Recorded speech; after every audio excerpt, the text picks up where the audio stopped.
آج جو فلسطین کی آپ حالت دیکھ رہے ہو، اس سے پہلے فلسطین کی اس طرح سے بدترین حالت کبھی نہیں دیکھی گئی۔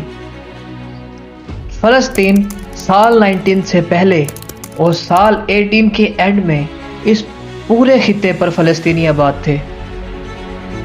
آج سے 2000 سال پہلے فلسطین میں پوری طرح سے یہودی رہتے تھے، کیونکہ یہودی حضرت یعقوب علیہ السلام کی اولاد میں سے ہیں۔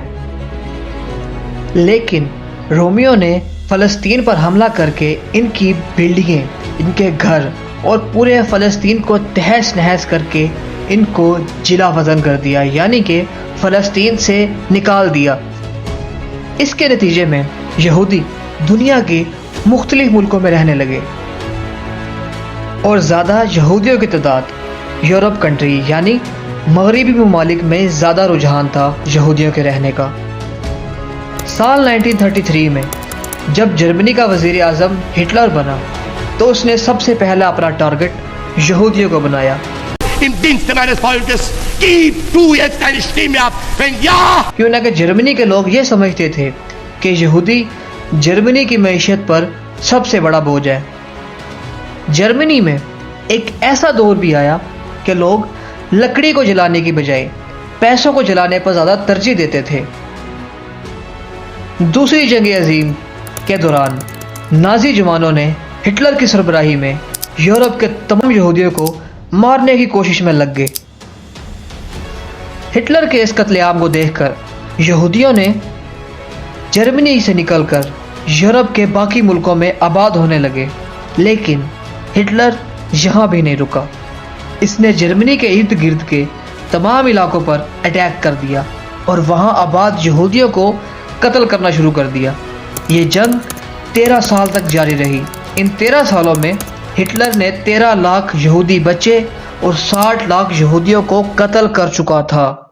پھر وہ کہتے ہیں نا، ظلم جب حد سے زیادہ بڑھ جاتا ہے اور اس پر زوال بھی آتا ہے۔ ہٹلر کے ساتھ بھی کچھ ایسا ہی ہوا۔ جب اس نے روس پر حملہ کیا تو روسیوں نے جرمنی کو بہت بری طرح سے شکست دی۔ ہٹلر نے اس شکست کے بعد روسیوں کے ہاتھوں مرنے کے ڈر سے خود کو گولی مار دی۔ ہٹلر کے مرنے کے بعد یہودیوں نے زائنسٹ ازم کی بنیاد رکھی، جس کا مقصد پوری دنیا کے یہودیوں کو ایک الگ ملک میں آباد کرنا تھا۔ اس مقصد کے حصول کے لیے فلسطین کی زمین کا انتخاب کیا گیا، جو کہ یہودیوں کے مطابق ان کا آبائی ملک ہے۔ برٹش گورنمنٹ میں بھی یہودی کثیر تعداد میں رہتے تھے اور برٹش گورنمنٹ کے امیر شہری ہونے کے ساتھ ساتھ برٹش کے بڑے بڑے اداروں پر بھی فائز تھے، جیسے سائنس، میڈیکل اور آرمی۔ فلسطین اس وقت سلطنت عثمانیہ کی ریاست میں آتا تھا، جو کہ سال 19 کے دور میں بہت ہی کمزور ہو چکی تھی، اور یورپین کنٹریز کے اتحاد سے سلطنت عثمانیہ کو کرش کر دیا گیا، یعنی کہ توڑ دیا گیا۔ اس میں سے کئی ملک بنے، جس میں سے فلسطین پر برٹش گورنمنٹ قابض ہو گئے۔ یہودی کیوں نہ کہ برٹش گورنمنٹ میں بہت اثر و رسوخ اور بہت پیسے والے ہونے کی وجہ سے برطانیہ سے نکل کر فلسطین میں آباد ہونے لگے اور فلسطینیوں سے مہنگے داموں زمین خریدنا شروع کر دی۔ اب لاکھوں یہودیوں کے فلسطین میں آباد ہونے کی وجہ سے یہودیوں اور فلسطینیوں میں لڑائیاں ہونے لگی۔ ان فسادات کی روک تھام کے لیے برٹش گورنمنٹ نے سال 1948 میں یہودیوں کے کہنے پر یہ وائٹ والا ایریا یہودیوں کو اور یہ ریڈ والا ایریا فلسطینیوں کو دے دیا، جو سال 1948 میں ایک سوچی سمجھی سازش کے تحت اسرائیل کو وجود میں لایا گیا، جس کو کہ پاکستان نے اور اس کی عوام نے کبھی بھی تسلیم نہیں کیا۔ یہ ایک سوچی سمجھی سازش کے تحت ہو رہا تھا۔ یہودیوں نے آہستہ آہستہ فلسطینیوں کی زمینوں پر قبضہ کرنا شروع کر دیا، اور 9 سالوں میں سال 1967 میں فلسطین کا نقشہ کچھ اس طرح کا دکھنے لگا، اور اب کچھ اس طرح کا دکھتا ہے۔ اور اب یہودیوں نے ہر ٹیمپل بنانے کی کوششوں میں لگے ہوئے ہیں، جو 2000 سال پہلے رومیوں نے تباہ کر دیا تھا۔ سال 1933 میں جو ہٹلر نے یہودیوں کا حال کیا تھا، اب وہ یہودی مسلمانوں کا حال کر رہے ہیں۔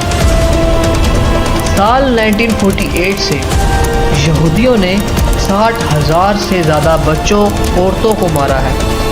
اسرائیل یہاں پر بھی نہیں رکا، اس نے غزہ کے ارد گرد بہت بڑی بڑی فصیلیں بنا دی اور ان میں نہ بجلی، پانی، آئل اور فوڈ کی سپلائی تک بند کر دی، اور آج رفح کے بارڈر پر 15 لاکھ سے زیادہ افراد بے حسی کی زندگی گزار رہے ہیں۔ رفح ایک صرف چھوٹے سے ایئرپورٹ کے ایریے میں ایک علاقہ ہے۔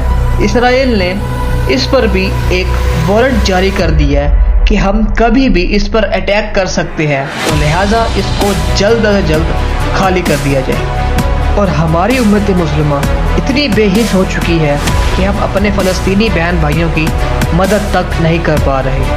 اگر آپ لوگ فلسطینیوں کے لیے سٹینڈ اٹھاتے ہو تو اس چینل کو سبسکرائب اور اس ویڈیو کو لائک کر کے اپنے تمام جاننے والوں کو ویڈیو شیئر کریں۔ پھر ملیں گے ایک اور نئی ویڈیو کے ساتھ، ایک اور نئے ٹاپک کے ساتھ۔ اپنا اور اپنے پیاروں کا خیال رکھیں۔ اللہ حافظ۔